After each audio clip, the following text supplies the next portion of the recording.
100% सांगते, आजपर्यंत असा पदार्थ तुम्ही कधीच बनवला नसेल. एकदम नवीन आणि आगळ्या वेगळ्या चवीची कुरकुरीत अशी सोयाबीनची नवीन रेसिपी शेअर करत आहे. तर तुम्ही कधी सोयाबीनमध्ये बेसन टाकून पाहिले का? नसेल तर एकदा बघाच. यापूर्वी तुम्ही ही रेसिपी कधीच बनवली नसेल, पाहिल्यानंतर विश्वासही बसणार नाही. ही रेसिपी अत्यंत पौष्टिक आहे आणि अगदी लहान मुलांपासून मोठेही तितक्याच आवडीने खातील. ज्यांना कोणाला सोयाबीन आवडत नसेल ना, ते देखील आवडीने हट्टाने मागून मागून खाणार आहेत. अशा पद्धतीने केलेला हा पदार्थ आठवड्यातून अगदी 2 ते 3 वेळा बनवायला लावतील अशी रेसिपी कुरकुरीत आणि खुसखुशीत आणि अत्यंत पौष्टिक आणि अगदी झटपट रेसिपी आहे. बनवायला अगदी सोपी आहे. तर इथे मी बारीक आकाराचे सोयाबीन घेतलेले आहेत. सोयाबीन 2 आकारामध्ये असतात, लहान आणि मोठे. त्यापैकी मी लहान आकाराचे सोयाबीन आहेत ना, ते घेतलेले आहेत. आता इथे कढईमध्ये मी पाणी ओतून घेतलेलं आहे. पाणी गरम झाल्यानंतर हे घेतलेले सगळे सोयाबीन यामध्ये घातले. पाणी अगदी गरम झाल्यानंतर घालायचं आणि लगेचच ना ह्याला एक उकळी येऊन द्यायची. लगेचच सोयाबीन आपले छान असे फुलून येतात. असं सोयाबीन पाण्यामध्ये उकळून घेतल्यामुळे अगदी झटपट प्रोसेस होते, जास्तीचा वेळ लागत नाही. त्याचबरोबर यामध्ये मी चवीनुसार थोडंसं मीठही घातलं आहे आणि उकळी आल्यानंतर गॅस बंद केला. बघू शकता तुम्ही, सगळं पाणी ओढून घेतलं आहे सोयाबीननी आणि हे सगळे सोयाबीन आपले टम्म फुगले आहेत. आता हे असंच ठेवून द्यायचं आणि सोयाबीन थोडं थंड होऊ द्यायचं आपल्याला. जर तुम्हाला असं आवडत नसेल तर सोयाबीन तुम्ही अर्ध्या तासासाठी थंड पाण्यामध्ये भिजवतही ठेवू शकता. आता जे पाणी शोषून घेतलं होतं ना सोयाबीनने, ते आपल्याला गच्च पिळून काढून घ्यायचं आहे. त्याआधी मी एक पाण्याने हे सोयाबीन स्वच्छ धुवून घेतलेले आहेत आणि यातील सगळं पाणी असं पिळून पिळून काढून घेतलेलं आहे. यामध्ये अजिबात पाण्याचा अंश ठेवायचा नाही. सगळे सोयाबीन आपल्याला गच्च पिळून असे बाजूला काढून घ्यायचे आहेत. आता यातलं सगळं पाणी काढून घेतलं आहे. आता पुढे काय करायचं, एक मिक्सर जार घ्यायचा आहे आपल्याला, म्हणजेच मिक्सरचं भांडं. आणि ह्या मिक्सरच्या भांड्यामध्ये हे सगळे सोयाबीन घालायचे आहेत. आणि आता पुढे काय करायचं आहे, इथे मी मोड आलेले मूग घेतलेले आहेत. मुगाला किती छान मोड आले आहेत पाहू शकता तुम्ही. सोयाबीन किंवा मूग यामध्ये भरपूर प्रमाणात प्रोटीन असतं. आपला छान असा कुरकुरीत प्रोटीनयुक्त नाश्ता आहे आणि तुम्हाला माहिती आहे सोयाबीनमध्ये भरपूर प्रमाणात प्रोटीन असतं. त्याचबरोबर हे मोड आलेले मूग यामध्येही प्रोटीन असतं आणि हे सगळेच मोड आलेले मूग आपल्याला ह्या रेसिपीमध्ये नाही घालायचे आहेत. तुमच्या आवडीप्रमाणे तुम्ही घालू शकता. मी 2 ते 3 मूठ घातलेले आहेत, म्हणजे अगदी 1 वाटी. त्याचसोबत इथे आपल्याला 2 हिरव्या मिरच्या घालायच्या आहेत. मिरच्या तिखट आहेत म्हणून मी 2 घातलेल्या आहेत. तुम्ही तुमच्या आवडीप्रमाणे कमी जास्त करू शकता. 2 मिरच्या मी मोडून घातलेल्या आहेत यामध्ये आणि एक 7 ते 8 लसणाच्या पाकळ्या देखील घातलेल्या आहेत. 1 मोठा चमचा होईल एवढं जिरं घातलं आहे. जिरं मी अंदाजानेच घातलेलं आहे, पण तुम्ही मात्र 1 चमचा मोठा जिरं यामध्ये घाला.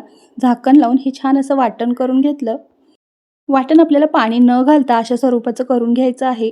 यामध्ये अजिबात पाणी घातलं नाही. हे असंच फिरवून घेतलेलं आहे. बघू शकता, असंच जाडसर याची भरड केली आहे. जेवढं होईल तेवढं फिरवून घ्या.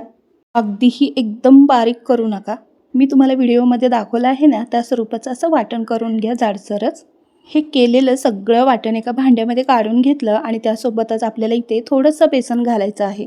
बेसन मी चाळून घेतलं आहे 1 मोठी वाटी. त्यापैकी सुरुवातीला ना पाऊण वाटी मी बेसन घातलं आणि पाव वाटी तसंच ठेवून दिलं आहे. त्याचबरोबर इथे अर्धा चमचा हळद घातली चवीनुसार, म्हणजे 1 चमचा मीठ घातलेला आहे. 1 चमचा कांदा लसूण मसाला घातलेला आहे मोठा. 1 मोठा चमचा होईल एवढा ओवा घेतलेला आहे आणि हाही मी यामध्ये चोळून घालत आहे. ओवा घातल्यामुळे हा पदार्थ खमंग तर होतोच, त्याचबरोबर पचायला देखील हलका होतो. बारीक चिरलेली भरपूर अशी कोथिंबीर घातलेली आहे. या ठिकाणी तुम्ही कोणतीही पालेभाजीही बारीक चिरून घालू शकता, पालक वगैरे, पण मी आज इथे बारीक चिरलेली कोथिंबीर घातलेली आहे. आणि हे सगळं आता मिक्स करून घ्यायचं आहे आपल्याला. हे व्यवस्थित सगळं एकजीव करून घ्यायचं आहे. यामध्ये पाण्याचा एकही अंश आपण टाकलेला नाही. सोयाबीन आपण गच्च पिळून घेतला होता. त्याचबरोबर मूग आणि सोयाबीन आपण मिक्सरला जे वाटून घेतलं, त्या मुगामध्ये आणि सोयाबीनमध्ये जो ओलसरपणा आहे त्यामध्येच हे आपल्याला मिश्रण मिक्स करून घ्यायचं आहे. यामध्ये पाण्याचा जरासुद्धा वापर करायचा नाही. त्याचबरोबर जर यामध्ये हे मिश्रण तुम्हाला पातळ वाटत असेल तर तुम्ही बेसनचा वापर अजून करू शकता किंवा या ठिकाणी तुम्ही तांदळाचं पीठ, ज्वारीचं पीठ तुमच्या आवडीनुसार घेऊ शकता. आता यामध्ये मला बेसनची गरज नाही भासली, त्यामुळे मी बेसन अजिबात टाकलं नाही. राहिलेलं आहे ते ठेवून दिलं. हे सगळं अशा पद्धतीने मिक्स करून घेतलं आणि याचे ना असे लिंबा एवढे गोळे करून घेतले आहेत छोटे छोटे. याच्या छोट्या छोट्या ना हलक्या हाताने गोल गोळे करून घेतलेले आहेत. तसे आपण थापून घ्यायचे टिक्कीसारखे. टिक्की, वडा अशा पद्धतीने हे गोळे आपल्याला हलक्या हाताने गोल आकारामध्ये थापून घ्यायचे आहेत. तर आता मी दाखवलंय ना त्या पद्धतीने सगळे असे वडे थापून घेणार आहे मी. असो, तुम्ही मला तोपर्यंत सांगा तुम्ही ही रेसिपी कोणत्या भागातून किंवा कोणत्या शहरातून गावातून पाहत आहात ते कमेंट करून सांगा. यापूर्वी ही रेसिपी अशा पद्धतीने बनवले का? नसेल तर एकदा या पद्धतीने नक्की बनवून पहा. लहानांपासून मोठ्यांपर्यंत सगळ्यांना आवडेल.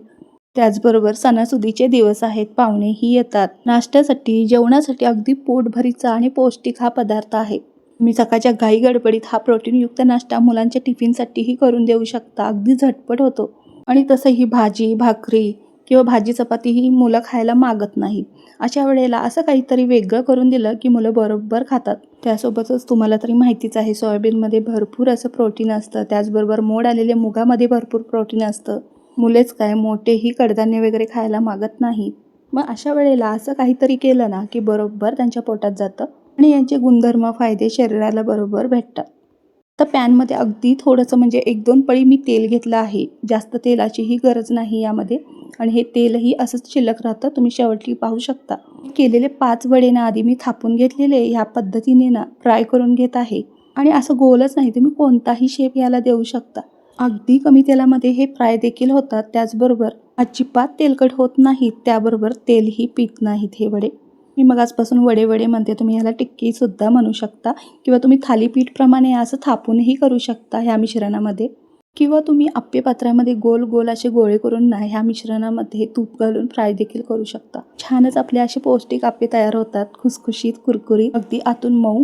सोयाबीन आणि मोड आलेल्या मुगापासून अतिशय पौष्टिक असा पदार्थ आपला तयार झाला आहे. तोही कुरकुरीत, खुसखुशीत. अगदी लहानांपासून मोठेही आवडीने खातील. बघू शकता दिसायलाच किती सुंदर दिसतोय आणि मुले काय, मोठेही अगदी आवडीने खातील. आठवड्यातून ना 2 ते 3 वेळा तुम्हाला बनवायला लावतील आणि कळणार सुद्धा नाही यामध्ये सोयाबीन किंवा मुगाचा आपण वापर केला आहे. तर एक बॅच मी म्हणजेच हे 5 वडे किंवा टिक्की असे सोनेरी रंग येईपर्यंत खरपूस असे खमंग ना कमी तेलामध्ये फ्राय करून घेतलेले आहेत. पॅनमध्ये तेल बघू शकता. तेल आपलं अगदी आहे तसंच राहिलं आहे आणि त्याच तेलामध्ये ना आपल्याला राहिलेलं जे मिश्रण आहे ना त्याच्याही अशा पद्धतीने 4 वडे बनवून घेतले आहेत. तेही आपल्याला खरपूस आणि कुरकुरीत होईपर्यंत वडे फ्राय करून घ्यायचे आहेत. आणि राहिलेल्या त्याच तेलामध्ये तेल अजिबात घालायची गरज नाही. तुम्ही केल्यानंतर तुम्हाला कळेलच. पाहू शकता अगदी वरून कुरकुरीत, खुसखुशीत आणि आतून जाळीदार, पोकळ आणि मऊ झाले आहेत आणि खायलाही तितक्या छान लागतात. त्याचबरोबर हा पदार्थ तुम्ही असाच खाऊ शकता किंवा दही, सॉस बरोबरही खाऊ शकता. आवडल्यास नक्की बनवून बघा. धन्यवाद.